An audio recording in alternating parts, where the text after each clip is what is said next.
नमस्कार, आदाब, सत श्री अकाल। कैसे हैं आप? उम्मीद अच्छे ही होंगे और आप अच्छे रहें, खुशहाल रहें, तंदुरुस्त रहें, व्यस्त रहें, मस्त रहें, आप सफल हों, इसके लिए हम प्रार्थना करते हैं, दुआ करते हैं और आपसे हम बात करने की कोशिश करते हैं। लेकिन बहुत लोग मैंने देखा है, वे बेचारे डिप्रेस होते हैं, मुझसे बात करते हैं कि साहब भाई काम नहीं हो रहा है, प्रेरित जी हमारा ये काम नहीं हो रहा है, प्रेरित जी काम नहीं हो पा रहा है, हमें कोई कुछ समझता ही नहीं है। तो मैं उन लोगों से कहना चाहता हूँ जो लोग कहते हैं ना हमें कोई कुछ नहीं समझता है, अरे भैया सबसे पहले तो आपको खुद को समझना पड़ेगा। यदि आपने अपना आप को ही खुद नहीं समझा है, कुछ नहीं समझा, सामने वाला भी आपको कुछ समझेगा नहीं। ये बात ध्यान में रख लीजिए। आपके चेहरे से, आपकी बॉडी लैंग्वेज से आपका शरीर बता देगा कि आप कॉन्फिडेंट हैं कि नहीं, आप अपने आप को क्या समझते हैं। आपने कभी देखा शेर को? कुछ मत करिए, बस बैठ करके 2-5-10 दिन सिर्फ शेर जब चलता है ना, उसको चलता देखिए, उसको चलता देखिए, कहीं नहीं जाता हो, आपको लग जाता है कि इसके अंदर कोई बात है, इसके अंदर कोई बात है। उसको लगता है मैं जंगल का राजा हूं, वरना उससे बड़ा तो हाथी भी है, उससे बड़ा तो हाथी भी है, लेकिन हाथी को कुछ समझते ही नहीं। और जिस दिन उसे ये लगेगा कि हाथी मुझसे बड़ा है, हाथी मुझसे ताकतवर है, हाथी मुझसे ज्यादा ताकतवर है, तो जिस दिन शेर को लगेगा हाथी मुझसे ज्यादा ताकतवर है, उस दिन शेर जंगल का राजा कभी नहीं रहेगा, हाथी उसको मार देगा। तो आपको लगता होगा ये बहुत ताकतवर है, इसके बाद पैसा है, इसके बाद दौलत है, इसके बाद शोहरत है, उस चीज को आप बड़ा समझते हैं। आपका जो कॉन्फिडेंस है ना, वो आपने लूज कर रखा है। पहले खुद को कुछ बनाइए, खुद को कुछ बनाइए, और खुद को कुछ बनाने से पहले क्या करना पड़ेगा, खुद को उसके काबिल बनाइए, खुद के अंदर कॉन्फिडेंस ये पैदा करिए कि मैं कर सकता हूँ। बस एक चीज आप कर लें, खुद का महत्व देना शुरू कर दें। जब हम खुद को ही महत्व नहीं देंगे तो दूसरा महत्व क्यों देगा? एक बात कही जाती है हमारे शास्त्रों में कि जैसा खाओगे अन्न वैसा होगा मन। तो जैसा अन्न खाने से हमारा वैसा मन हो जाता है, वैसे विचार हो जाते हैं, और वो विचार प्रकट होते हैं, दिखते हैं। आपने देखा कई बार आप दोस्तों के बीच में जाते हो, दोस्त आपसे कहते थे यार क्या बात है, क्यों दुखी हो रहा है, या कई बार आप मुस्कुराते भी नहीं, लोग कहते थे यार क्यों मुस्कुरा रहा है, क्यों, क्या बात है, क्यों खुश है भाई?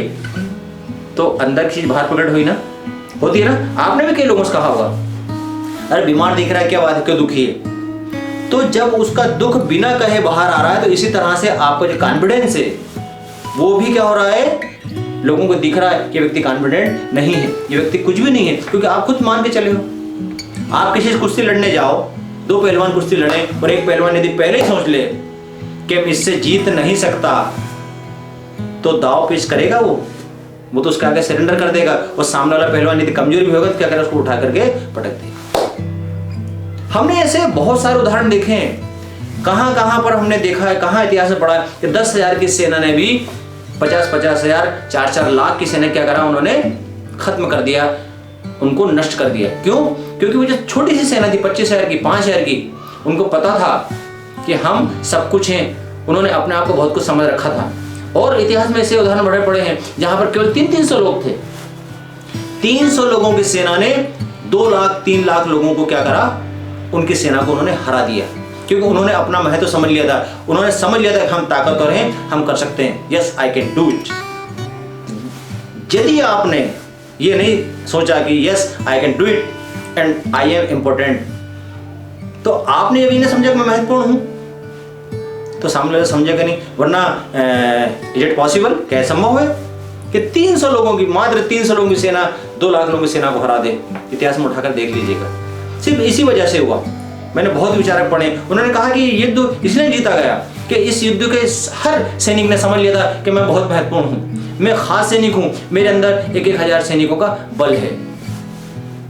बस कुछ मत करिए, अपने आप को महत्व दीजिए, दुनिया आपको महत्व देगी, दुनिया आपको महत्व देगी, है ना। आपने देखा बहुत सारे घरों में क्या होता है, कोई बच्चा होता है ना, लोग कहते हैं अरे यार हमारा गंदा बच्चा है, खराब बच्चा है, बुरा बच्चा है, काम नहीं करता, ये नहीं करता, वो नहीं करता। क्या कर रहे हैं वो? अपने ही बच्चे की जब बुराई करेंगे, अपने बच्चे को जो कमजोर बताएंगे, तो दूसरा तारीफ क्यों करेगा? यदि कोई आपका दोस्त कहे कि मेरा बच्चा कमजोर है पढ़ाई में, तो आप लोगों से क्या कहोगे कि यार वो शर्मा जी का या सक्सेना जी का, फलानी जी का बच्चा पढ़ाई में कमजोर है, वो अच्छा नहीं है। और यदि आपका दोस्त कहे कि मेरा बच्चा बहुत इंटेलिजेंट है, बहुत अच्छा है, बहुत एक्सपर्ट है, आज्ञाकारी है, तो आप क्या कहोगे कि उनका फलाने का बच्चा बहुत अच्छा है। तो हम खुद ही तो बता रहे हैं ना दूसरों को, या तो मुंह से बोलते हैं कि यार मैं कमज़ोर हूँ, मुझसे कुछ नहीं बनता है नहीं, मुझे कोई पूछता नहीं। ये बात कहना बंद कर दीजिए कि मुझे कोई पूछता नहीं है, मुझे कोई महत्व देता नहीं। लोगों को बताइए, अरे यार क्या मुझे तो बहुत लोग पूछते हैं, मेरे पास टाइम ही नहीं है। तो अपने आप को महत्वपूर्ण समझिए, फिर देखिए दुनिया आपको कितना महत्व देती। ओके, विचार पसंद आया तो बताइए, फिर मुलाकात होगी।